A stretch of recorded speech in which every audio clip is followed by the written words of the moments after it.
about all the money that gets made.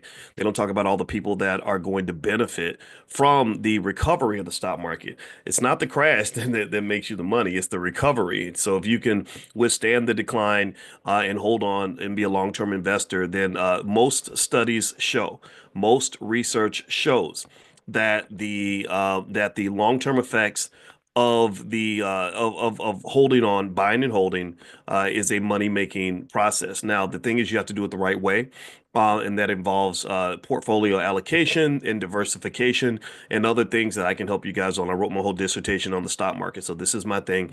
So if you want to learn, if you want to get a list of I have some AI stocks that I really like. If you want to get a list of my favorite AI stocks, just pull out your phone, text the word stock to the number 87948. So text stock to 87948. And all right, so um, one of the things that I want to show you, I want to show you all something.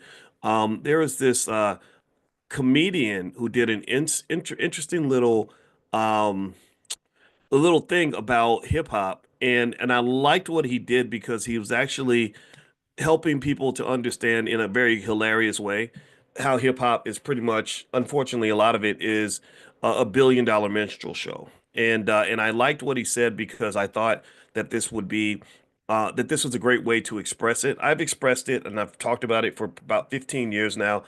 We've had some rappers who are bringing this up now, thank God, like D1, who's a great friend to this platform. I'll bring D into class one day. I got to reach out to him. He's teaching up at he was at Harvard, but I don't know where he's teaching. I think it might be Tufts. I think it might still be at Tufts. But anyway, so I'm going to share this clip with you guys and play this because I thought it was really, really good. I put it on my Instagram. My Instagram is Dr. Boyce Finance, and I'm going to play this clip and then we're gonna talk about this from an economic standpoint, and I'm gonna kind of help you understand why I would bring this up in a finance class. Because if you talk about black wealth and black economics, let's just start. So before I even play the clip, let's frame it properly.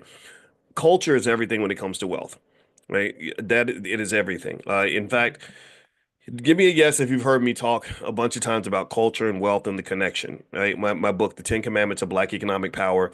All I do is I show you like what kind of culture do people have if they want to be wealthy. So aiming for wealth without also aiming to shift the culture toward wealth is like a football coach saying we're going to win games, but we want to have a loser culture. That doesn't make any sense. I want to win championships, but we're gonna embrace the same habits as the people that are last in the league. We want to act just like them. That doesn't even make any sense. What makes you think that you're gonna win a championship when you got a loser culture and you embrace that? And I'm a person who I've been a black man for most of my life now, since the operation. Maybe y'all never know. Maybe I'm transracial. Maybe I got a surgery or something. And the thing is, as a black male, I've been very deeply connected and in tune and observant of black male culture through the years. And I can just tell you that a lot of the black male culture that is pushed through music is very anti-wealth, very anti-family, very anti-health. That's why a lot of the rappers die young. They die like in their early 40s, maybe late 40s, from various ailments, right? A lot of it might be from drug use, sexual promiscuity. Some of them have died of AIDS. Some of them died from gun violence. Gun violence is a big thing.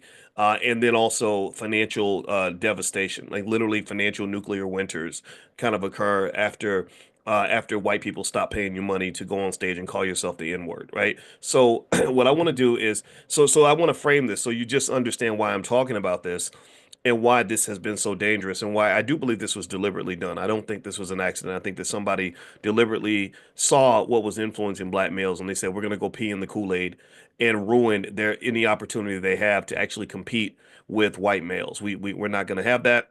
So we're going to train them to basically act like little monkeys and to think that they're actually winning when really they'll be losing. So let me just show you this. I'm going to show you two clips and this is one from the comedian, and I thought this was really profound what he said. And he's actually talking about a white rapper named Iggy Azalea.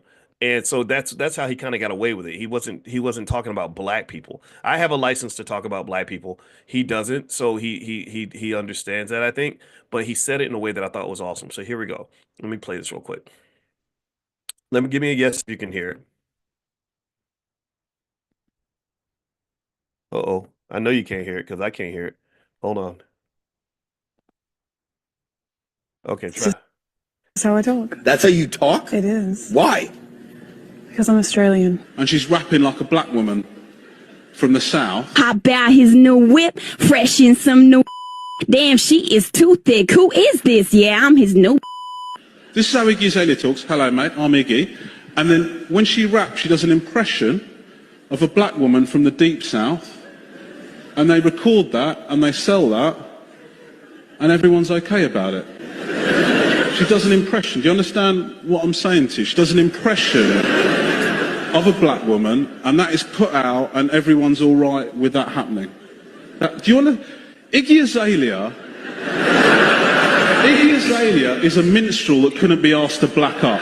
You're overreacting. You're overreacting. She couldn't rap with an Australian accent. It wouldn't be authentic. It wouldn't be authentic. If you went to an Indian restaurant and the waiter was white, and for a little bit of authenticity, he said, "Would you like a papadum?" You wouldn't accept that, would you? Azalea, right? That was funny. Okay, you guys were able to hear that, right? Now let me pull up something else. Feel free to follow me on Instagram. We have good conversations there. I want to show you another clip. This is from there was a rapper that some of you may or may not know named Bobby Shmurda. And Bobby Shmurda, I think his last name spelled with an A. Bobby Shmurda ended up going to prison shortly after making this video. He worked with Epic Records, and in Epic, and this is him performing in front of a room full of executives to get, I guess, get a record deal. So watch this.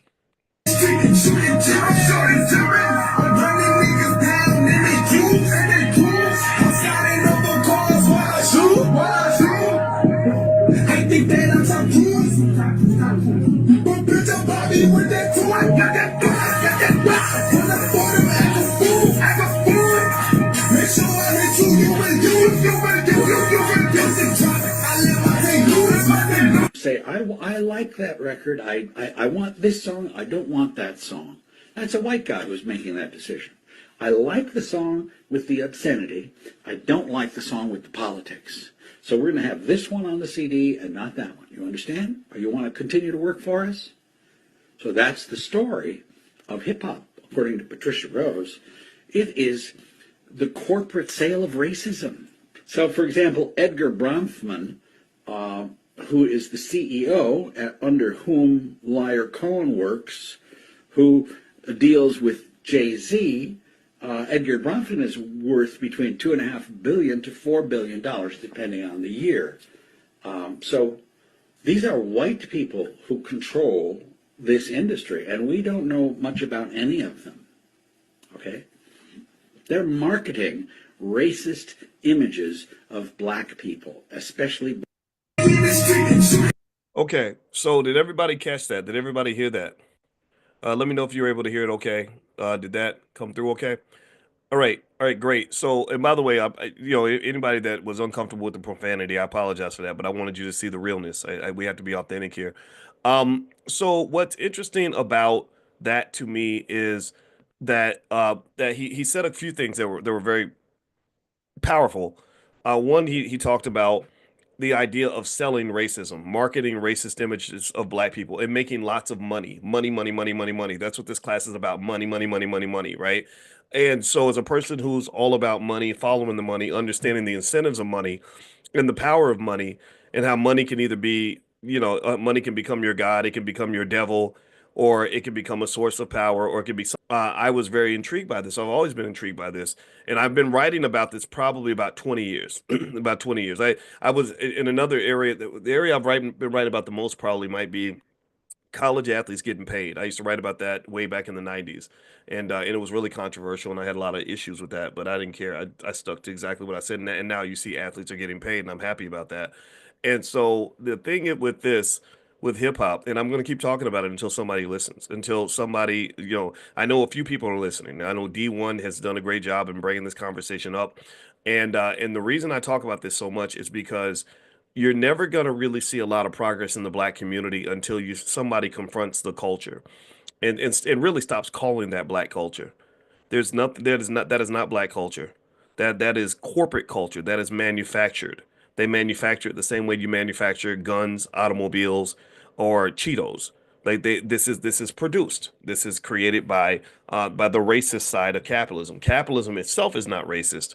It is a manifestation though of what capitalism does when you allow racism to really drive how decisions are made. Because let's just be clear, a lot of these people that are running these things they're Jewish people, and you could not ever in a million years, even if you were Jewish, put out a record and say things like that about Jewish people. They would not allow it at all.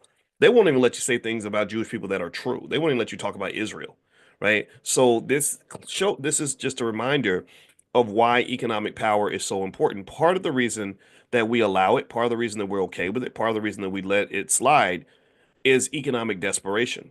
It's very easy to go in and find some kid in the hood who's starving to death, who can't, afford his next meal because nobody laid a bed for him. Nobody made a financial plan for him.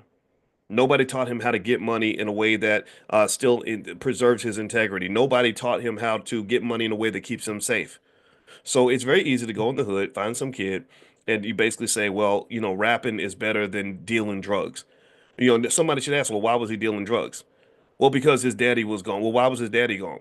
Well, because his daddy got locked up and his mama, okay, well, let's keep going back to the beginning so we can really address what's really happening here instead of somehow concluding falsely that all these things are supposed to happen because you're black. Right? Like how did we even get to this point? How did we get to the point where where a kid is like, look, I'll do anything to make money because my community let me down. My family let me down. My father was such a punk ass blankety blank that he let me down. My mother, because she was busy twerking or whatever she was doing, she let me down. And if you look at the guy that was on the table, his name is Bobby Schmurder. Whenever I see an artist behave in a certain way where I'm concerned and sad about it, I look up their history, I look up their bio. Now somebody says that my audio is going in and out, so let me stop here. Is my audio going in and out? Can you guys hear me okay? Give me a yes if you can hear me okay. If you're in the Zoom, someone says the audio is going in and out, but lagging, frozen. Okay. You know what I'm gonna do? I'm gonna take I want you guys to come inside the private Zoom if you're watching on YouTube. I stream on YouTube, but it looks like YouTube is giving us issues. I don't know why. It's probably because we're talking about this type of. I don't know. That's the conspiracy theorist in me. So what I'm gonna do is give you all a link. Here's the link to join to go to the Zoom. So I'm gonna shut off the YouTube live stream in a minute. So if it's not working, then I can't do a live stream. So sorry about that. So here's the link to the Zoom, or you can also go to drboyceelevate.com. So let me go ahead and I'm gonna strap that to the top. Give me a second, y'all. I'm trying to. It's not even letting me do that. Yeah, I don't know I don't know why. I don't know why it's doing this. But you guys in the Zoom can hear me okay, right? Am I fine in the Zoom? Okay. All right. Well, then I have to do the Zoom. So I'm gonna have to shut off the live stream outside.